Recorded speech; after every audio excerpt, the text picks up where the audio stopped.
right, so we just finished the crafting section, and they go immediately into, I think, the most controversial and will be the most controversial section of this show.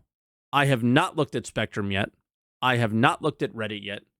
But we are going to talk now about instances. But what about us? Where do we get to hone in and craft a bespoke experience here and there, specifically tailored to individual or small group play? Right away, I want everybody to listen to what he just said. Here and there. That means fairly minimal, right? Well, that's where instancing comes in. And I'm going to let Benji tell you a little bit more. I think it'll probably grow into more than here than there. But yeah. In 2026. Why are we doing it, and how will it work? So if you've played any content in 2025 in Star Citizen, you know that most of these areas were in actual PvP zones where other players could interfere. Instancing is a means to create an environment where designers can create tailored content that's tuned to a specific group size, but it is also protected from outside interference. It's not. What is wrong with that? There is nothing wrong with that. Like, nothing. So long as it is very specific, very, like, I am in a dungeon. Like, I was talking to Level Cap after the show. We were just going back and forth about how we felt on some things. And we were talking, like, I never played WoW before, and he played, or he might have said this during the show. I can't remember. But in Classic WoW is full PvP, from what he said, until you get in the dungeon.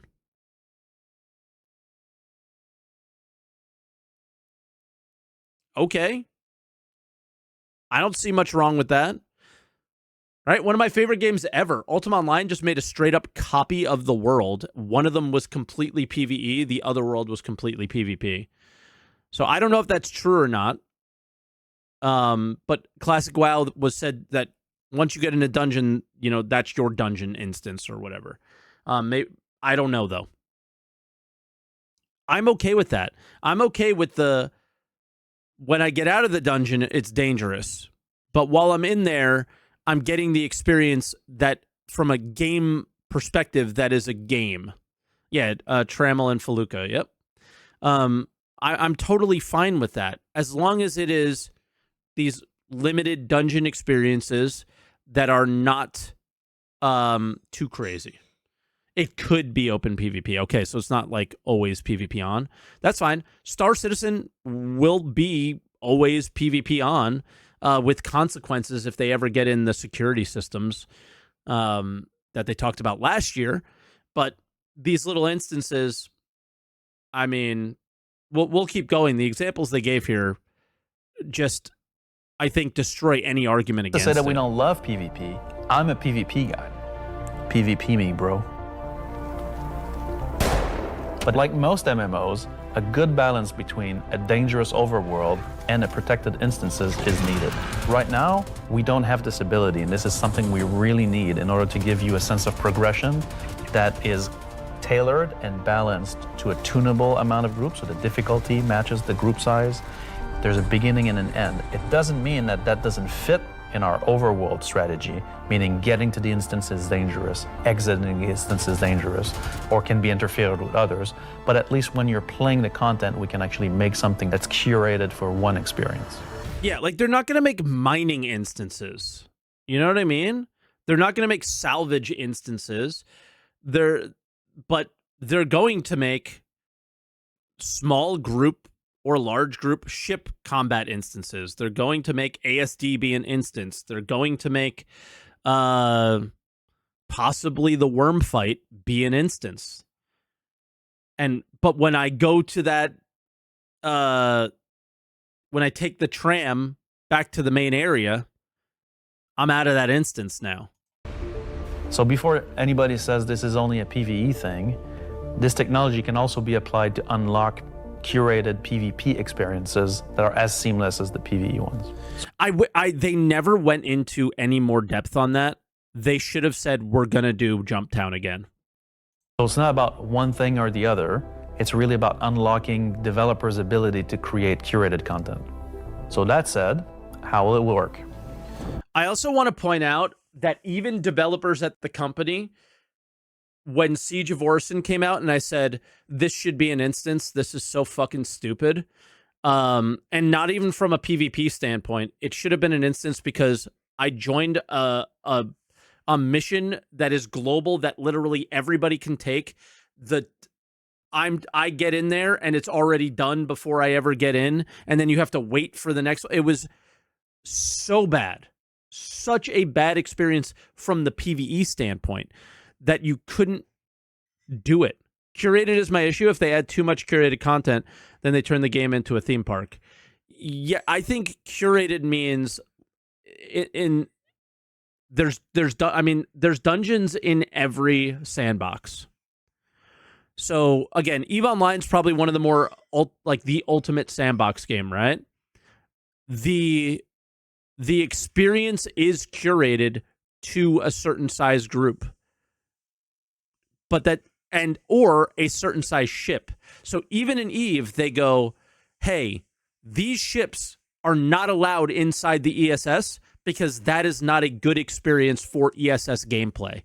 Or these ships aren't allowed in this site because that would make the experience either too easy or it would be a bad experience. Like, you know, limiting it to higher tier ships in EVE means that, like, hey, you probably need to be a stronger player than you are right now in order to participate in these. Things like that. Like setting the boundaries that say, hey, this is the experience we want to give. Like I think CIG should do that too. Like if you're jumping to a certain location, like I should not be able to bring in Idris to a Connie fight because that's just boring, right? So that's where curated, I think, isn't necessarily theme park. It is, this is the level of difficulty that we want to provide for this experience, and we're going to limit. Yeah, it's literal balance. Now, if we're going to use Hathor, if we're going to use Lazarus, if we're going to use Onyx, then yes, that's incredibly theme parky. And the more they do that, I think the more the game gets worse. But I also think just entering a dungeon and not having people like A2 bombing you inside of it or something is not the worst experience either. I could argue instances can actually create more PvP since it creates choke points. We'll see. It depends on how they do it. I would agree with you in that case. Like he said, you're going to get killed on the way in. You're going to get killed on the way out.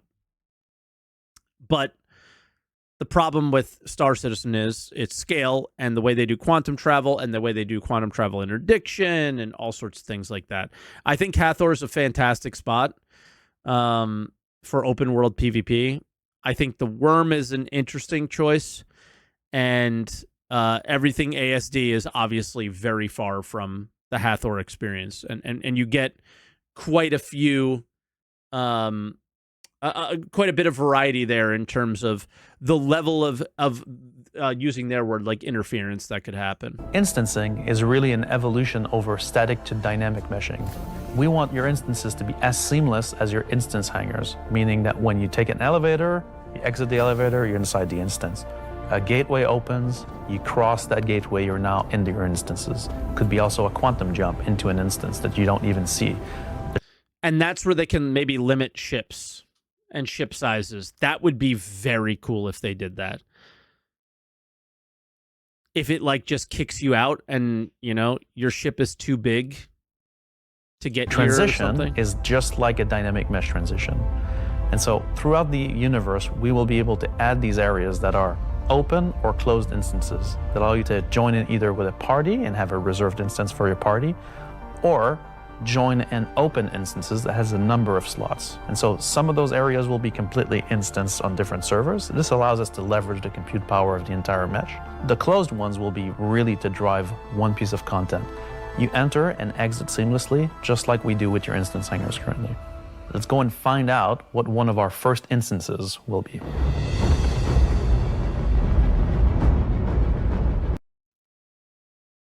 I hope this is good now that it's an instance. It could really be. Siege of Arisen was an event we did previously, which created a gameplay scenario where the player had to run through and progress through contested islands of Arisen. This was a high-paced, high-intensity event, but it struggled a little bit from its technical execution. But now with the introduction of instancing, it gives us an opportunity to evolve it and modify it and make it... Yeah, like if you were able to do Siege of Orison in a group of like, what, maybe 15 and spread out and like, you know, looking at the map, learning the location, knowing where to go and all that stuff, it was pretty sick, but 15 is probably too much. Yeah, like some people were like 4. I don't know. It's a good raid. Better for you and a small group to work through that activity. It is an event that I had the honor of pretty much solely designing and building all of the logic and having the stress of trying to get it working.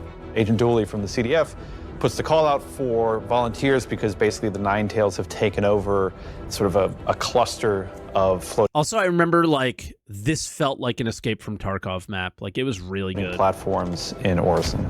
And you are there to kill these sort of lieutenants of this terrorist organization and take back control. So in our current thinking, Siege of Orison is designed for about 15 to 20 people fire team. So you, your friends, or your org will go in, you'll all have sort of dedicated roles. Some of you might be the tank who brings in the heavy weapons and sort of pulls the fire.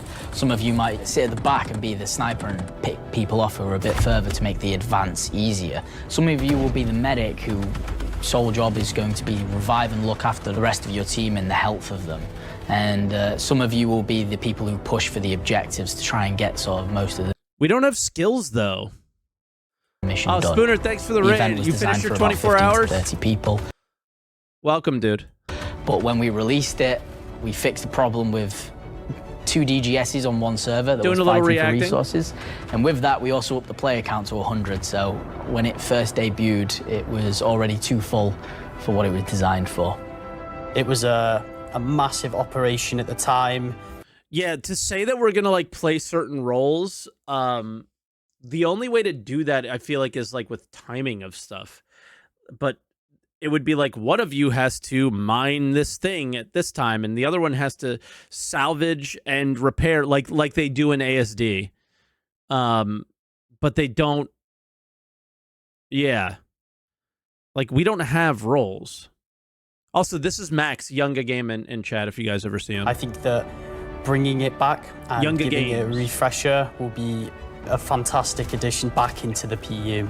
So imagine if Siege was a instance that you could go in and play solo, or if it was a public event that you could go with your friends, or you could join up with random players on the server. There's lots of ways I love that LMG. It looks really cool. that we want to take a look at Siege, how we can make it a more approachable piece of content.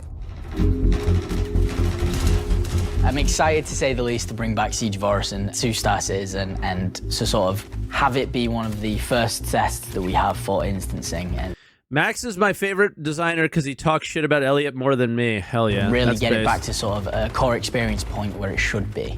So while the next season is quite heavily focused on Nyx, I'm also very happy that we're not really ignoring our other 2 systems of Standard and Pyro, and we're going back there and we're sort of improving and expanding on the player's life in those 2 systems as well. Not only that, but like even with the planet tech stuff, you have to imagine they're gonna improve the planets with that at some point, or altogether at the same time, probably. What's that? The player's life in those 2 systems as well. What's that? Do we know what this is? Is that the Volt LMG? And I'm just dumb? And I've never saw it from this angle? Oh. I've never just like looked at it from this angle because I don't third person stare at my character all the time. I never even noticed this like Y-shaped barrel.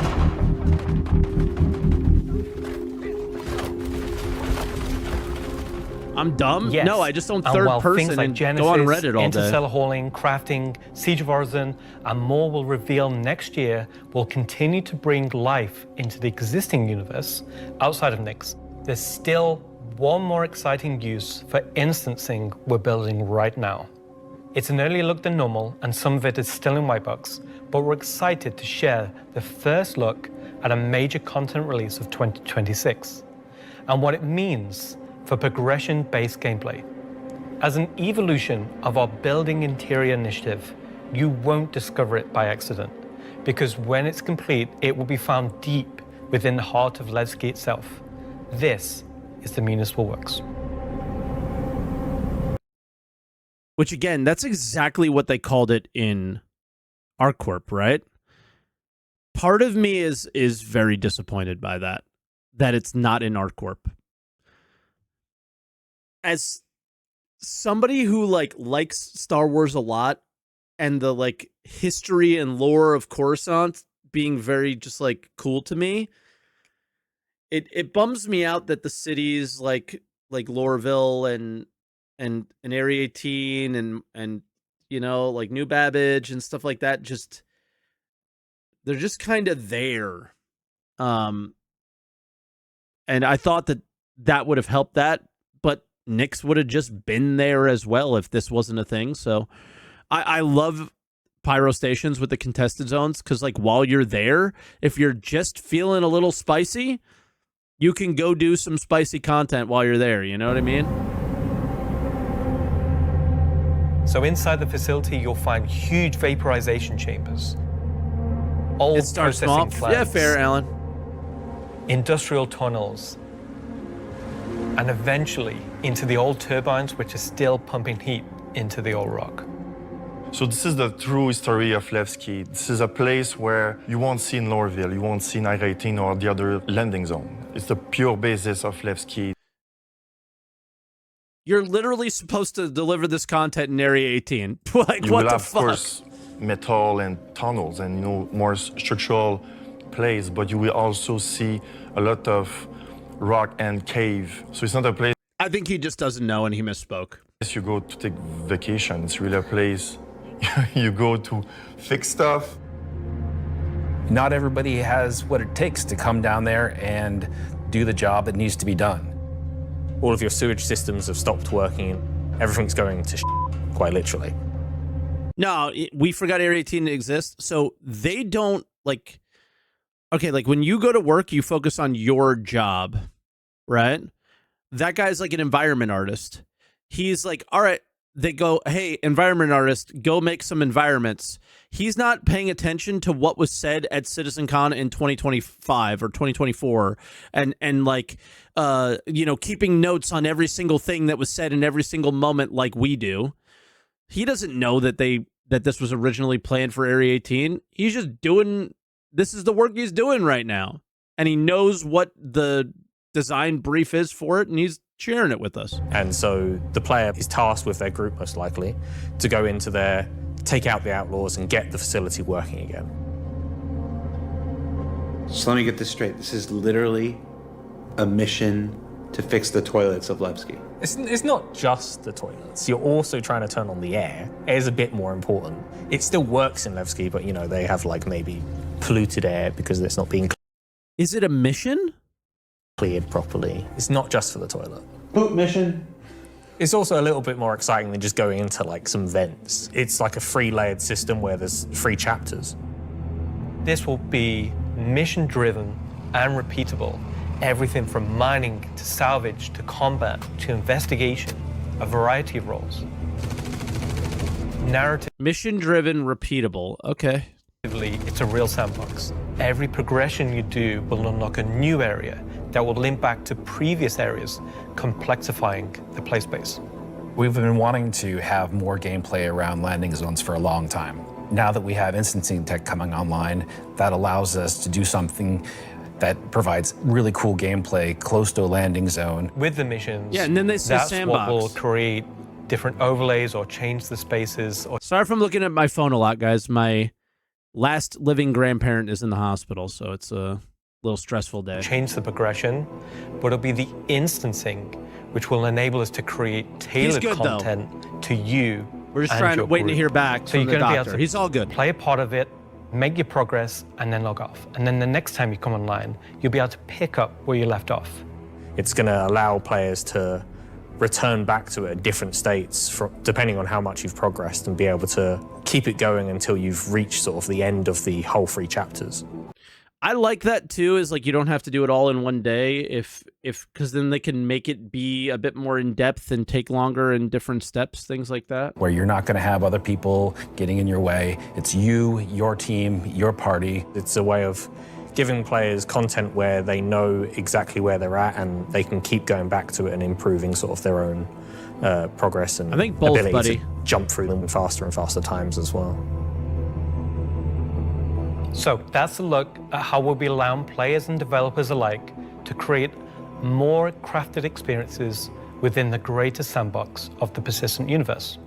Okay, is that it for me at this point, Jared? All right, so that's the end of that, sort of.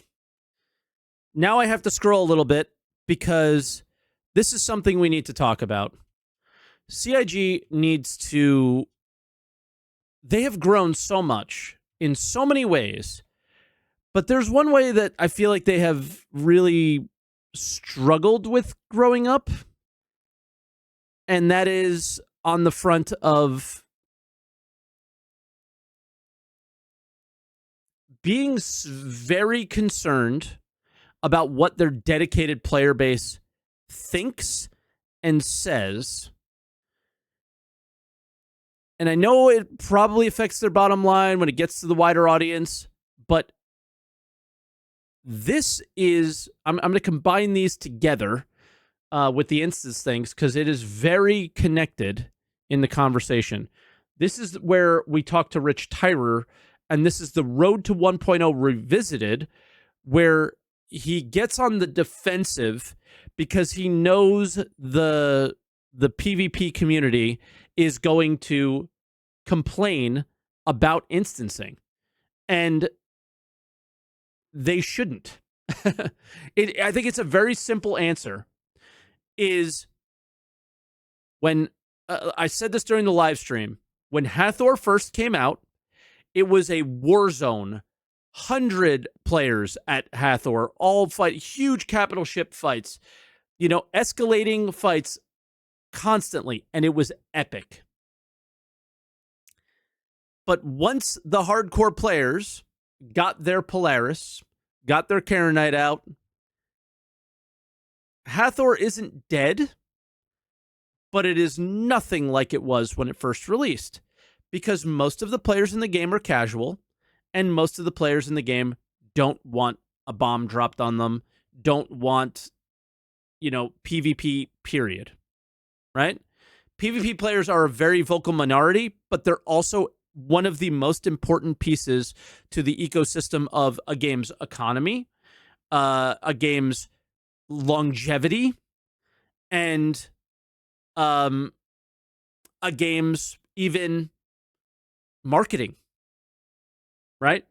Big PvP tournaments and things like that can market a game. The longevity, these are the players that play the most and the most often and for the longest. And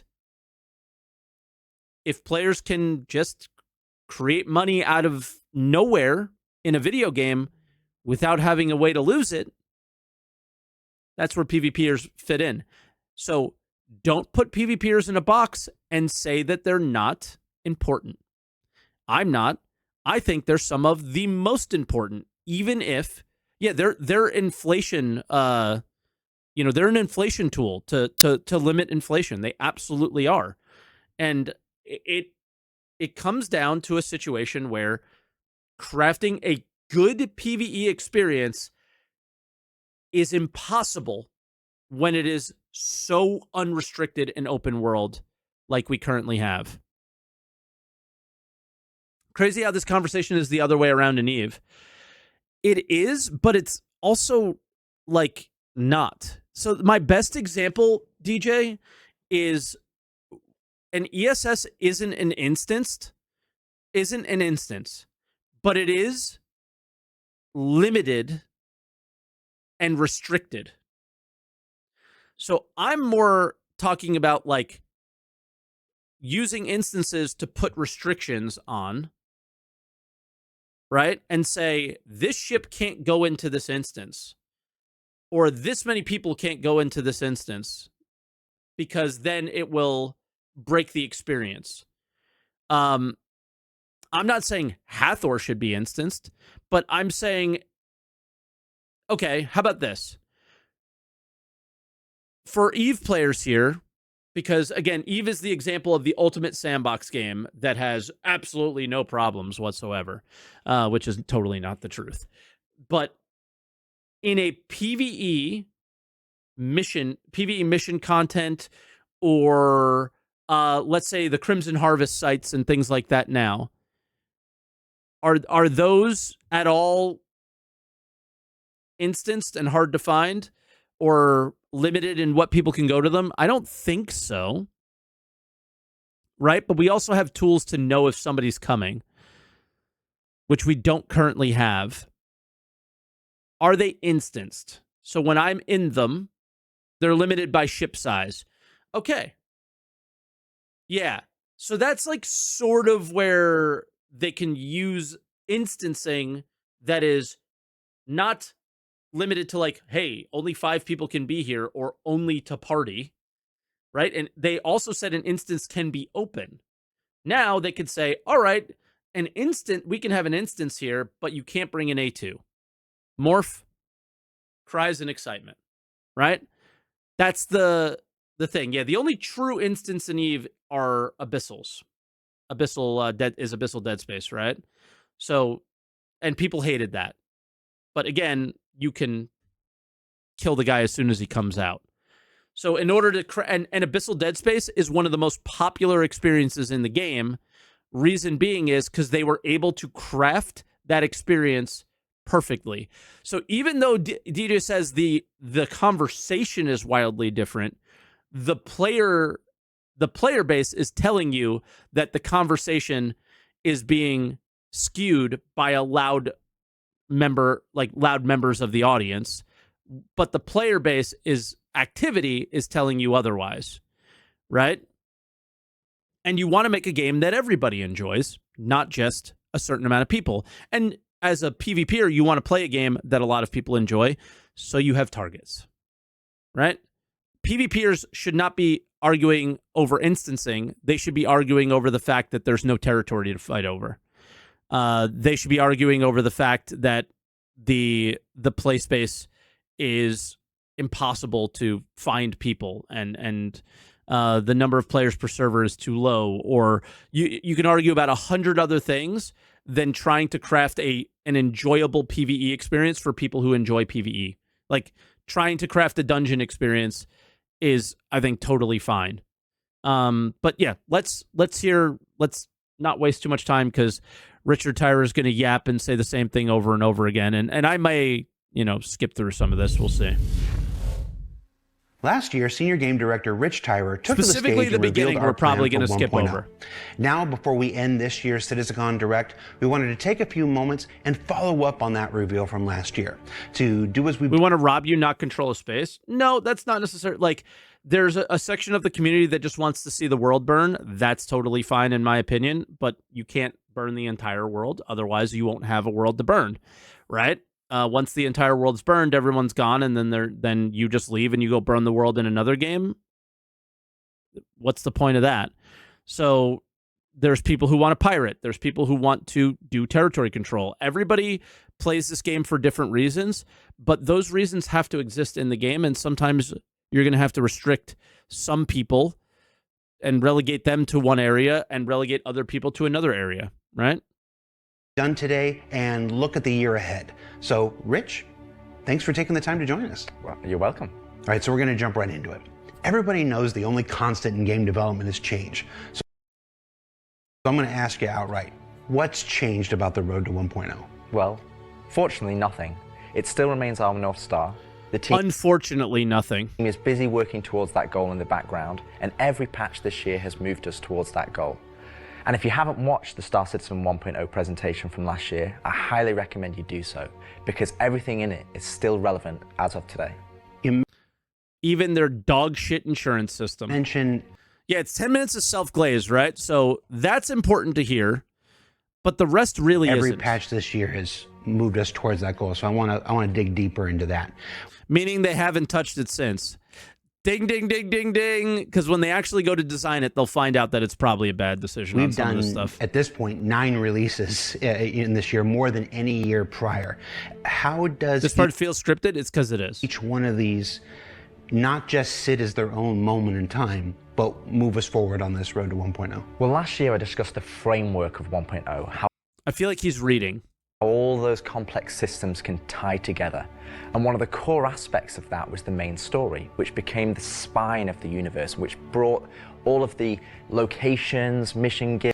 So there, again, all he's going to say here is that we used Hathor, Lazarus, and all that stuff for the main story stuff. I think we could probably skip through this. Taken them away, like Siege of Orison or this is right when he gets into instances, I think. To the bones, should we say. And I think that's where this year has moved us towards that goal. If you think about previous events of previous years, they've generally been locations that we've put into the verse, but they've been transient. We've taken them away, like Siege of Orison or Zenithreat. We've added them to game, and then they've been moved away. And I think with the addition of the patches this year, when you look at the Hathor facilities, Onyx facility. Why did they... Another argument for instancing, why did they have to take them away? Because the server couldn't possibly run while those things are running. Imagine being able to do Siege of Orison over there while everybody else is playing and it has no effect on you. Remember when these events would run and it would affect everybody, even the people who didn't want to participate in them? Like, yeah. We didn't have server meshing back then, though. I know. But this is, like, using instancing will take advantage of the server meshing tech they created and make it even more useful. Because then you could just run Siege here, alone, by itself. Away from, like, it is not affecting anybody else. Right? These are permanent additions to the world that not only have their own story, as when we release them with the patches, but they'll also become... Like Hathor, if I'm mining on Daymar while Hathor is running, I'm going to be affected by it. Points of interest and areas that the larger 1.0 narrative will utilize. Since we're on story, I'm going to stay with this here. Since we launched the PU back in 2015, it's always been this sandbox where players can do what they want. They can bring their own story to the verse, and that'll never change. But how important is it that we also build this concurrent narrative? This game has never felt like a sandbox. I don't know why they keep saying this. This game has never felt like a sandbox where we impact the game in any meaningful way whatsoever. We interact with their curated content in every way, shape, and form, and there is literally like almost no sandbox experience except for fucking machinima and shit. It's so weird. You buy and sell from NPCs. Everything is done through a mission system. Like the sandbox we created on UEX. It's wild. Of our own. This was crafted experience. I did not cry, if you will, Snip. alongside that. Well, we're trying to create a living, breathing universe, and that includes both. Sandbox has become a buzz term for empty theme parks. Yeah. Player stories that you mentioned that kind of can go and hitting nail on the head there a little bit. Own memories together, but it also means that we want to have a universe that gives back. We want areas and locations to feel like they're believable and real life locations. And if you look throughout this year and the patches that we've worked towards, we've had an overarching story that's moved from patch to patch, and we're going through some of those cycles right now. We've also been introducing mission content that has fully voiced dialogue and facial animation, which allows us to inject some of the meaning and the why to what you are doing as a player. And I think story is integral to Star Citizen as a connective tissue that ties all of these different complex systems together, because it takes players on that journey throughout the game. To see this big turn this year to start injecting story into the verse, I think people are really responding to it. So everybody knows, and you mentioned just now, that this year we changed a whole lot about how we operate and how we release things. How do you think that's gone? I think it's gone very well. I think if the mantra that I've always been pushing Funding tracker looks good. Think it's going very well. This year, at the beginning of January, was patch always goes. And I think this year has seen a different development strategy for how we've been moving the game forward. That's where this different strategy has allowed us to really take a wider approach. And we also have to remember that Star Citizen is played by tens of thousands of players every day.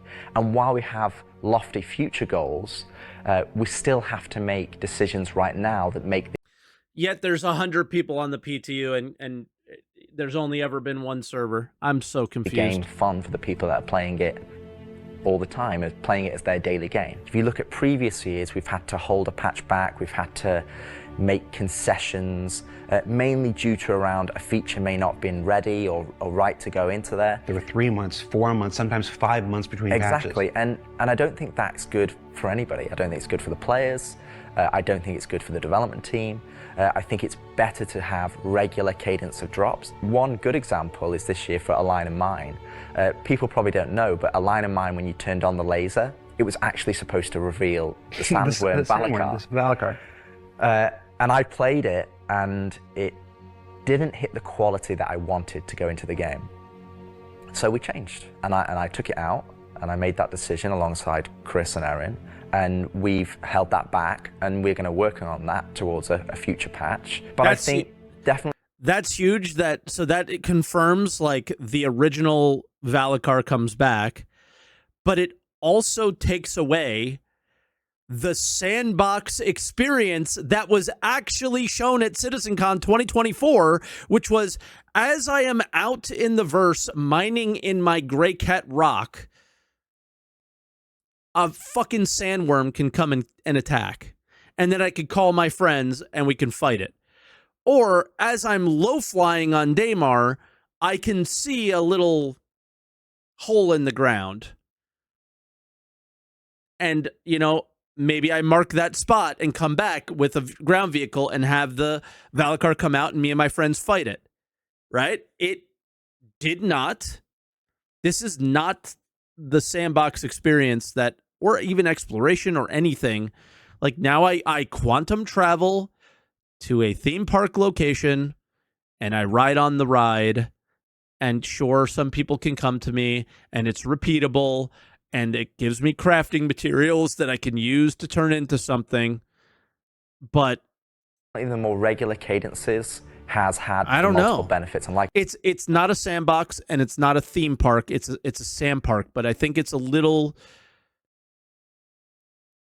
I don't think there's enough sand. Like I said, I want to dispel a myth right here, right now. Like features are still being worked on quite heavily in the background, from radar and scanning in FPS, the new quantum, to inventory, engineering and crafting, and all of those features are going to be coming very, very soon for players to get their hands on. And, you know, I'm going to be honest, I'm not going to sit here and say that if I was to go back to the start of the year, I would hope that we would have released more features. But I also think every decision we've made this year has been through the lens of making the live experience as stable and as good as possible. Absolutely.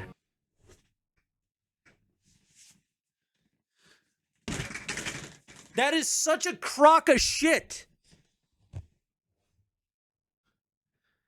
Every decision you made was to get the ship out on time for you to sell, and everything was done around the fucking funding. Come on, All right, man. so that's a bit about the year before. And the year before has been... Every piece of content you delivered on release did not work. Contested zones don't work. Still don't fucking work. Hathor didn't work. The Worm didn't work. None of this shit worked on the launch of these experiences. Right now, we still don't have the snake working properly. When are you going to release that? Right? Is that going to work where the doors fucking still lock? Come on, dude. That's so unfair. That's so frustrating to hear because it's like you don't want to. I don't want to use the word lie, but I don't know how I can use any other word than that for what was just said. As possible. Absolutely. Lens of making the live experience as stable and as good as possible. In through the lens of making the live experience as stable and as good. Stable? Yes. Good? No. You definitely didn't do that. That is not fair. That is not fair. Every patch released to not just get a ship sale out, but it released because you didn't have good enough testing in the PTU, so you had to use the live experience to actually test your fucking game and realize that everything was broken. So if you mean you released it to live to get it as good as possible, then I would believe you. Like you would say, hey, you know, the PTU, we got as much as we could. We put it to live, and then we did the best we can to make that experience as good as possible. If he said that, I would be going like this. But when it's like, you know, we're trying to give you the best experience possible, no, you aren't. Not on the launch of any of this content, you aren't. Absolutely. All right, so that's a bit about the year before. And the year before has been, I've said this before, I've said it internally, I've said it out there, I'm going to say it right now again on camera. I think this has been the best year of Star Citizen ever. And I'm willing to look right into the camera and say that. It's not a fucking hard bar to beat, dude. First off, it's not a tough bar to beat. Last year, you couldn't even log into the fucking game. Right? Every year is better than the last year because it was so fucking bad the year before. Right? It doesn't, that is not a huge bar to break. Okay? He's 100% right. This is by far the best year they've ever had. It is way more stable. People are getting 30Ks now. He's about to say 30K is gone. It is 100% a better year than they've ever had. 100%. But your bar is so goddamn low that of course it feels that way. And it's getting embarrassing at this point. The player numbers are up, engagement numbers are up, the length of the play sessions are up, bug numbers are down, 30K is gone. It's been a solid year. Yeah, but 30K is not gone. Isn't Citizencon without talking about the future. So I want to move us to the future. We've talked about story. We've talked about this more diegetic, immersive universe and adding voice lines and stuff like this. But where do we go from here? Obviously that continues, but what more are we going to do to make this universe seem alive and real and breathing? I think the biggest thing is to start having that conversation be two-way. Yeah, like this is really important. I knew this would happen exactly like this too. By technicality, it's better. So let's pat ourselves on the back, even though the core experience is still the fucking same. Yeah, the core experience of the game is still very, very broken, right? It just is more stable than it was before. So, of course, players are playing more because they're not getting kicked out of the game and going, well, all the progress I just made is now gone. Of course, players are up. Like, of course, more players are playing. You're giving rewards for actually playing the game and rewards that people might actually want, right? Ardor repeaters, good ship skins, things like that. Of course, those things are good. You made some good decisions, but the game isn't better because more people are playing it necessarily. So if you think about this year... And I think like the funding model went up and all that stuff. So now they're getting their heads big again and they're in delusion land again where they think that because people are enjoying their game a lot, and I'm sure I'm going to get YouTube comments of people saying, well, SaltEMike, I enjoy the game. Guess what? So did I. I enjoyed the game more. But that doesn't mean that the focus on the foundation of building a game that is going to stand tried and true like an MMO for 10 plus years has happened yet. It has not. Like you mentioned, we've been having fully voiced NPCs, but a lot of those missions and those NPCs, they're talking to you, they're talking at you. Right. You don't get to talk back to them. Now, obviously, you get to interact with them through your actions. You get to go and do their mission, and you get to move that along, and then they talk to you again. But it's a one-way conversation. So they want us to That converse. conversation wheel. Exactly. The next part would be physical mission givers.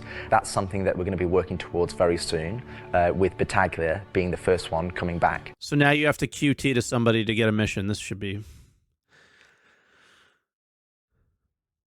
awful.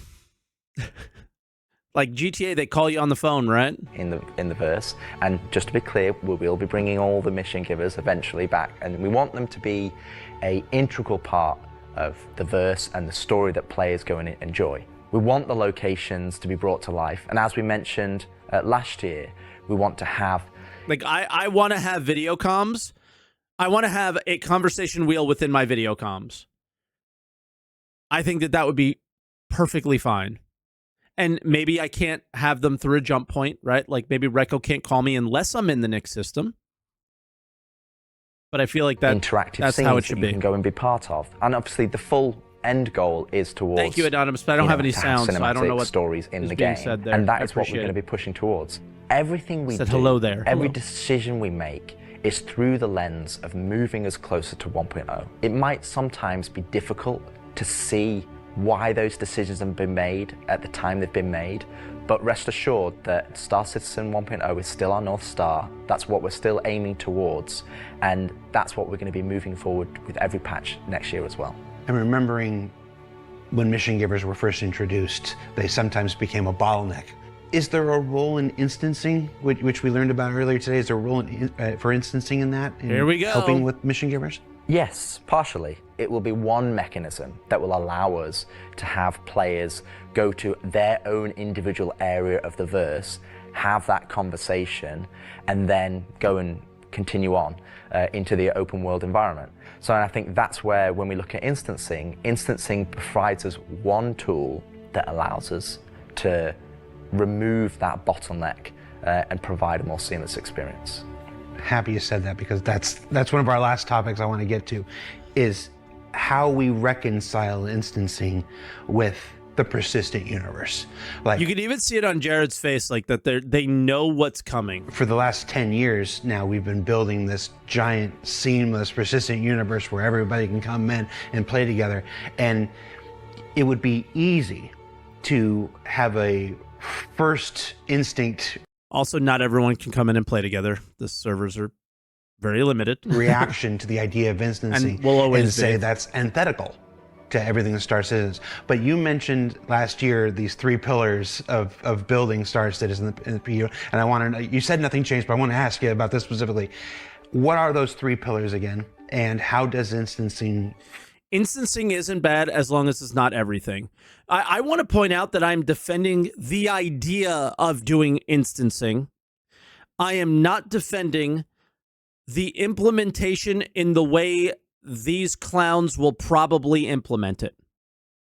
Because they will probably overreach, and they will probably break the experience in some way or some form, right?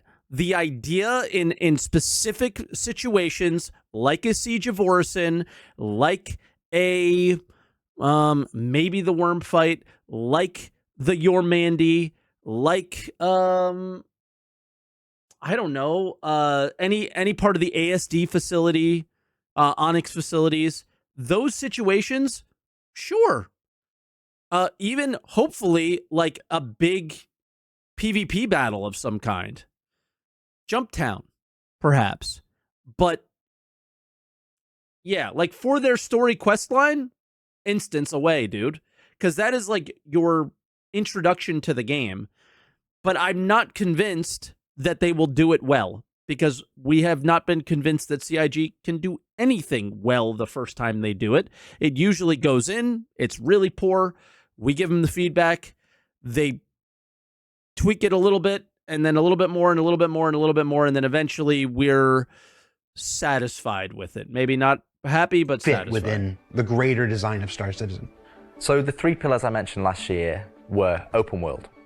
That's just like the missions you love today. You can go and play, there's other players there, and you can go and enjoy that together. Then we have instancing, which I'll talk about more, but similar to municipal works that we've talked about previously. And then the third pillar was dynamic content, which would be content that's generated by the activities of the players. And I think it's very easy to become myopic around one specific thing when we're talking about it a lot, when it's the next stage of our development. And I think you could reverse it. If we'd have made a game that was all instance, and then I'd come on camera and said, hey guys, we're going to start doing it open world, it would be like, oh, is the game changing? Are we doing open world now? Is open world the new North Star? I have to look up what myopic means. And it's not. It's just myopic means nearsighted, like only focused on the that's going thing to that's allow closest. us to offer different and dynamic experiences for players to go and engage in. That's so fucking ironic because CIG is the most myopic company imaginable. And when I talk about instancing, when it comes to what they're working on, isn't always what you'd imagine as a solo instance experience where it's only just you. We're going to have several different versions of instances. Some are going to be closed instances, which will be like the new player experience. We'll be able for you to go in by yourself, for us to teach you the ropes in a safe environment so that you can understand how to play the complex game that we've made. Yeah. How about that? Like the new player experience absolutely should be a fucking instance. Holy shit, we'll right? also Like have what the open hell? instances like a cantina or a bar where we might say, hey, we only want 50 people to come in here because we've got mission givers and we've got other NPCs for you to talk to, and you would just Cool, walk I haven't in looked and it yet. would be I don't know. seamless. You wouldn't know that there was an instance. It's not going to get a We'll loading definitely screen. be a little late today. You just seamlessly walk into that location. It would be full of other players and NPCs, and you can go and enjoy the content. And that's, I think, something that instancing is going to provide us. It's going to give us a tool to offer different dynamic content, or curated content, as I'd say. It allows us to create experiences that are different to the open world experiences that we've already made. And it's not to say that we won't continue our open world development or only do instance content. It's going to be a mix. And like I said, this is one of the pillars that will move us towards 1.0. We will eventually work on dynamic content that will move us forward to 1.0, and all three of those pillars will interweave to create the full Star Citizen experience. All right, so we've hit a lot of the bigger topics, the feature work, engineering. I think they're very defensive though, because they're very scared of what will be said. And FPS crafting coming to tech preview soon, stuff like this. We've talked engineering and FPS crafting coming to tech preview soon. I think that's why they're not saying it. For the people who are crying, I see you in the chat. Not calling you out specifically because there were hundreds of people yesterday saying the same thing. There is a very good reason they didn't show engineering. They have shown it 600 times. If you want to know what engineering is going to look like, go watch those videos. They are just doing it. I don't think there's anything new to say about engineering. Is the thing about it. Is there's nothing new. Why would you show? Jared said the same thing. I don't go on Twitter, so I didn't know. That is so obvious why they didn't show it. It's coming to tech preview very soon. It has everything that they said was going to be in it, and it didn't need to be shown at Citizencon. You're literally going to get to play it. Why show it? You're going to get to play it soon, right? It'll have tons of videos, tons of content, and they're all going to be from CIG, from us, because you're going to be literally playing it. So I don't think that there was a need to showcase that here. Now, I'm of the idea that this show easily could have been longer, didn't have to have all the lore and all that stuff. But like, what new would they say? It would just be a rehashing of the same thing. And then you would have been complaining that it's a rehashing of the same thing. So I think they made the right choice of keeping that out. Base building, them not showing it makes it a little bit more concerning that it's nowhere near coming in a small scale, something like that. But yeah, I think it was totally fine not including it for that reason. It just would have pissed everybody off anyway. About instancing and how that's going to work within the universe. But I want to ask you this one last big one. It's very easy to say Star Citizen is this kind of game and that kind of game. Those of us who spend our days making it know better. It's an everything game. It's everything we can make it game. It just is. it's everything and nothing at the same time. But at the core of this is still spaceships. That life of spaceships. What more can you tell us about spaceship gameplay in the future? What can you give us? What can you tee up for us to look forward to? At the core of the game's funding is spaceships. For those of us who are really into Star Citizen for the spaceships. Our intentions going forward are to make sure that every ship or ship archetype that you acquire has a role and has content that you can go and enjoy in the universe. For example, right now I know that we're working on more robust mining missions, more robust salvage missions. We're going to be working on That's exciting. I wonder what those look like, robust mining and salvage missions, unless they're talking about the rock breaker thing. Missions. And we want to... And he said refueling missions, which is maybe the Starfarer will actually get the love it deserves and docking and all that stuff. Make sure that each and every one of the ship has a purpose and has a reason to exist in the game. That's from the smallest... Will the strike missions be instance? Yeah, as well as ground they look vehicles, like they will be. All the way up to the large capital ships. We want to give them purpose. And I think it's something that we are absolutely aware of. We want to make sure that we're building that spectrum of content. Like, saying that you want all the ships to have a purpose and doing it are two totally different things. And again, making the ships have a purpose after the ship was already created,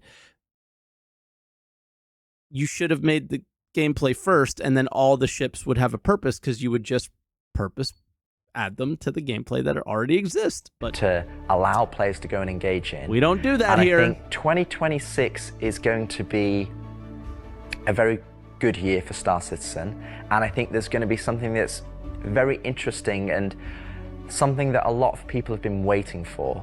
But rather than me spoil it, I'll let Ian and the team go into the details on that. He had a twinkle in his eye. Ian, take it away. Yeah, so they're really excited for this new mission, but yeah, that's where we'll leave this conversation around the instancing and all that stuff. Again, I think it's like, now people are like, do you think instancing will be around player bases? I don't know. No, probably not, right? I think server meshing might work around something like that. Like, if there's a really big fight, then they might need to use more computing power to allow that fight to exist around a base. But instancing around your specific base, I don't know. Maybe, maybe not. I know they talked about, like, if I was on a different shard than you and I came up to your base, I would see your base, but I wouldn't be able to interact with. They said some weird stuff around that. So that I don't know. But the future, I think, is very much mission content being able to be fun. And I think that's their idea, is like, we want to make really big and cool missions, but we know we can't unless we do it a certain way. And the certain way is to not have outside interference. And they did a decent job with ASD. Lots of people love that. But yeah, I don't know, man. I don't know. I think in order to do things like Siege, things like ASD, it kind of has to be.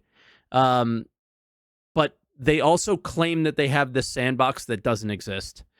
So that's the thing that I've always been sitting here, waiting with bated breath, going, when are you going to put some sand in this box? And they're not doing that much. And by sandbox, for me, an MMO sandbox is how we interact with each other and how we start to consume and take over the world that they created. Not take over in like a war kind of way or something like that, but that our impact is seen and heard and felt by everybody in the game. It is very... Yeah, the experience is very tailored, as Orca is saying in the chat, and it's not a good one at the moment, in my opinion, and it's not one that will appeal to a wider MMO audience at the moment. I don't think. I think being able to make Stanton Pyro your home is part of it, but to make your org be a part of the cog, or a part of the machine that is going on is not a thing that exists at the moment. Or even a small player who just does salvaging, being able to be a part of, like, if I go and salvage in the world, what do? I salvage, even if it's a player ship that I salvage, right? That's kind of sandboxy. What do I do after? I go and sell it to a fucking NPC. What do they do with that? Or what do they do with that RMC? Nothing. It just goes down the chute and disappears. And then money goes into my account. What do I do with that money? Nothing. But they claim to have a sandbox. It's the lack of focus on that frustrates me the most. All of the things they showed are going to be fun and cool. But nothing in this game cohesively works together yet. And it is incredibly frustrating. Incredibly. Instancing is a good idea if implemented well. I'm not sure they're going to do it well.